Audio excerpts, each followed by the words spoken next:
Hi friends. आज polity के भाग 1 संघ और उसके राज क्षेत्र को समझेंगे। बहुत ही आसान भाषा में पूरी कॉन्सेप्ट को समझने की कोशिश करेंगे।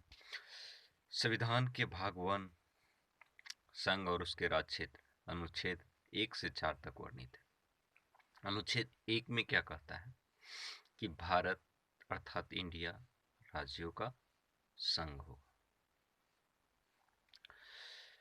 अनुच्छेद 2 कहता है कि संसद संघ में किसी राज्य को प्रवेश दे सकती है।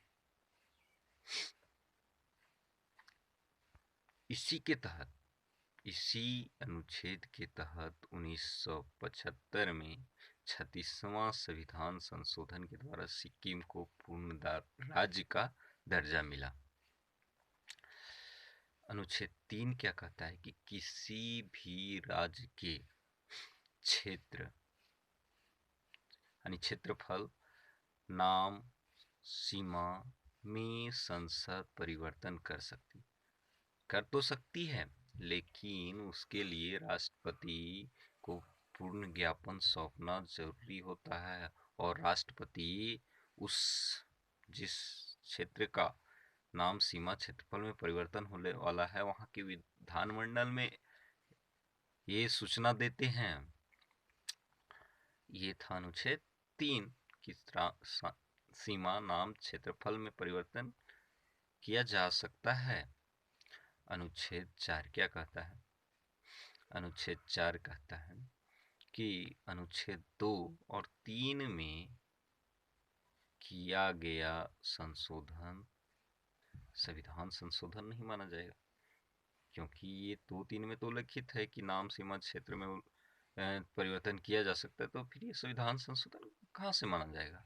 किसी राज्य का दर्जा इसमें देना है संघ में, तो फिर ये संविधान संशोधन कहाँ से होगा? तो अनुच्छेद 4 में ये वर्णित है कि अनुच्छेद 2 और 3 के तहत किया गया संविधान संशोधन के अंतर्गत ये नहीं आएगा, एक साधारण संशोधन ही से माना जाएगा।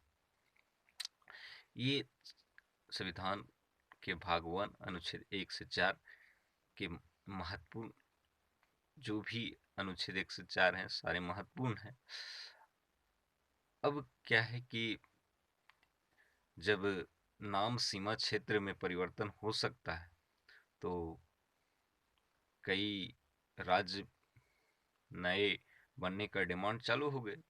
जब नए राज्य बनने के डिमांड चालू हो गए तो भाषाई आधार पर उधर पंजाब, हरियाणा का मांग, इधर आंध्र प्रदेश तेलुगु से हटकर, तमिल भाषी लोग से अलग हटकर आंध्र प्रदेश वाले आंध्र प्रदेश का एक नया राज्य बनाने का मांग जोरों पर था।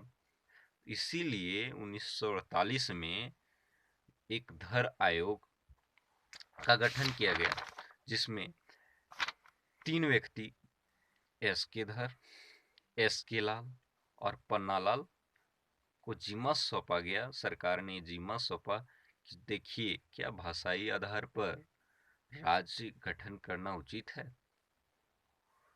ये धर आयोग ने तुरंत अपना एक रिपोर्ट प्रस्तुत किया, जिसमें कहा कि अगर हम धर्म के आधार में, भाषा के आधार पर, भाषाई आधार पर राज्य का गठन करते हैं तो देश की एकता, अखंडता को बहुत बड़ा खतरा है।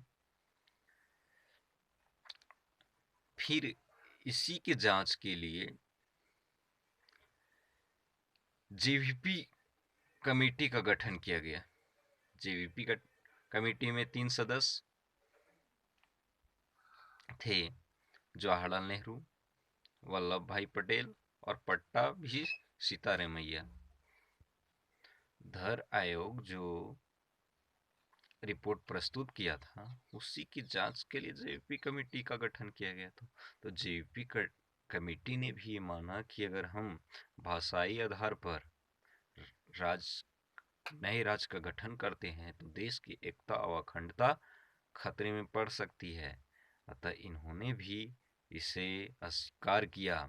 उधर गांधी जी के बहुत बड़े भक्त रामलू, पोट्टी श्री रामलू एक नए राज्य की मांग के लिए अडिग थे, तेलुगु में भाषी क्षेत्र से अलग होकर एक राज्य का मांग का डिमांड कर रहे थे। 15 दिसंबर 1952 को पोट्टी श्रीरामुलु की मृत्यु हो जाती है, जिससे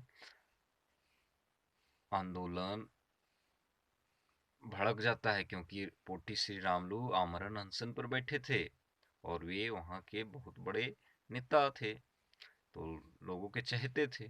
आंदोलन बढ़ गया। इसी की अब जब आंदोलन जोर पड़ गया तो एक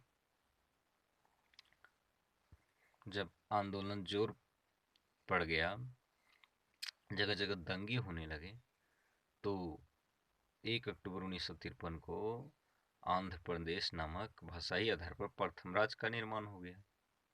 अब इधर नए राज्य का निर्माण तो हो गया भाषाई आधार पर, आंध्र प्रदेश पहला राज्य था जो भाषाई आधार पर हो गया। उधर पंजाब से हटकर हरियाणा वाले जो हिंदी भाषी थे वो भी मांग कर रहे थे, तो राज्य पुनर्गठन आयोग की स्थापना की गई, जिसके अध्यक्ष थे फजल अली। फजल अली आयोग के नाम से भी राज्य पुनर्गठन आयोग को जाना जाता है।